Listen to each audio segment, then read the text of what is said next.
Poondi வேலாட்ட works. இன்னைக்கு நம்ம பார்க்க போகிற வண்டி பார்த்தீங்கன்னா ஹார்லி டேவிட்சன் X440 மாடல் தாங்க நம்மள்ட்ட வந்திருக்கு. என்ன ஒர்க்குன்னு பார்த்தீங்கன்னா ஃபுல்லாக அசசரிஸுங்க, ஃபுல்லாக எக்ஸ்ட்ரா ஃபிட்டிங் நிறைய மாட்டணும். ஓகே, இந்த வண்டி ஸ்பேர்ஸ் பார்த்தீங்கன்னா எதுவுமே நம்ம ஊர்லேருந்து கிடைக்கலங்க. எல்லாம் பெங்களூரில் ஆர்டர் பண்ணி நம்ம அட்ரஸ் போட்டுவிட்டாங்க. வண்டி வரது முன்னாடி நம்ம ஸ்பேர் வந்துட்டு என்ன ஸ்பேர் இருக்குது பார்த்தீங்கன்னா பேக்கில் லக்கேஜ் கேரியரு, அதெல்லாமே ஃப்ரண்டில் பம்பரு, ஹெட்லைட்டு, கிளாம்பு, அதெல்லாமே எக்ஸ்ட்ரா லைட்டு, ஹாரனு இதெல்லாம் வாங்கி கொடுத்துருக்காங்க. வாங்க ஒன்றா வேலையை பார்ப்போம் எப்படின்னு. இவங்க வாங்கி கொடுத்த ஸ்பேர்ஸ் பார்த்தீங்கன்னா எல்லாமே ரேட்டு கூட, அதெல்லாமே வண்டியும் ரேட்டு கூட தான். அதனால் அப்படிங்கிறப்ப நம்ம ஒர்க்கெல்லாம் பார்த்தீங்கன்னா பார்க்க வேண்டியதாக இருந்துச்சு. இந்த சைடு ஸ்டாண்டை பார்த்தாலே தெரியும், இதுக்கு வந்து பார்த்தீங்கன்னா ஒரு செருப்பு போட்ட மாதிரி இருக்குது. எதுக்குன்னு பார்த்தீங்கன்னா நம்ம சேத்துல மண்ணில் போடுறப்ப வண்டி சாயாமல் நிற்கும். ஃப்ரண்டில் பார்த்தீங்கன்னா ஆல்ரெடி பம்பர் இருந்துச்சு, அதை எடுத்துட்டு இந்த மாதிரி பம்பர் வைக்க சொன்னாங்க, அதை வைக்கணும். அதெல்லாம் பார்த்தீங்கன்னா வண்டிக்கு பார்த்தீங்கன்னா எக்ஸ்ட்ரா லேம்ப் வாங்கி கொடுத்தாங்க. இந்த லேம்ப் வந்து பார்த்தீங்கன்னா இதை பற்றி பேசியே ஆகணும். என்னன்னு பார்த்தீங்கன்னா காரெல்லாம் தோத்து போயிடுங்க, அந்த அளவுக்கு ஒரு பவர். ஓகே, கஸ்டமர் வாங்கி கொடுத்த ஸ்பேர் பார்த்தீங்கன்னா பின்னாடி உள்ள லக்கேஜ் கேரியர், ஃப்ரண்ட் பம்பர், இந்த சின்ன வேலை எல்லாத்தையும் முடிச்சாச்சு. அடுத்தது பார்த்தீங்கன்னா ஹாரனும் லைட்டும் வைக்கணும். நம்ம எக்ஸ்ட்ராவாக ஒயரிங் பண்ணுறோங்கிறப்ப நம்ம வந்து பார்த்து பண்ணுங்க, ரொம்ப சேஃப்டியாக பண்ணணும். அதாவது வண்டி வந்து கொஞ்சம் ரேட்டு கூட இல்லைங்கிறப்ப நம்ம தனியாக ஒயரிங் போடணும், அது தனியாக ஃபீஸ் வச்சு பண்ணணும். இந்த லைட்டு பவரை பார்த்தாலே தெரியும் எந்த அளவுக்கு வந்து அதிகமான வெளிச்சம்னு. இதில் பாருங்க, எல்லோவும் பாருங்க, ஒயிட்டும் பாருங்க, எந்த அளவுக்கு அதிகமாக இருக்குன்னு. ஓகே, ஒர்க்கு ஃபுல்லாக முடிச்சாச்சுங்க. வண்டியில் வாட்டர் வாஷ் எல்லா வேலையும் பார்த்து பக்கா வச்சாச்சு. கஸ்டமர் ஓட்டிலாம் பார்க்க தேவையில்ல, சுற்றி பார்த்தாலே போதும். எப்படி வேலை நம்ம வேலை பார்த்துட்டோம், அவர் கரெக்டாக பார்க்கட்டும்,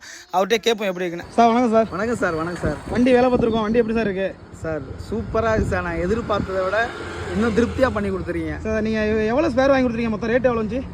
மொத்தம் ஒரு 17,000 சார். சரி சார், இவ்வளோ ஜாமான் வாங்கி கொடுத்துருக்கீங்க நம்மள்ட்ட. தெளிவாக வேலை பார்த்துருக்கோமா சார்? உண்மையிலே திருப்திகரமாக இருக்குது. நாங்கள் எதிர்பார்த்ததை விட ஒரு படி மேலேயே செஞ்சுருக்கீங்க. சரி சார், எந்த ஊர் சார் நீங்கள்? நன்றி. எனக்கு வந்து நேட்டிவ் வந்து கும்பகோணம் சார். சரி சார், அங்கேருந்து நம்மளை தேடி வந்திருக்கீங்க.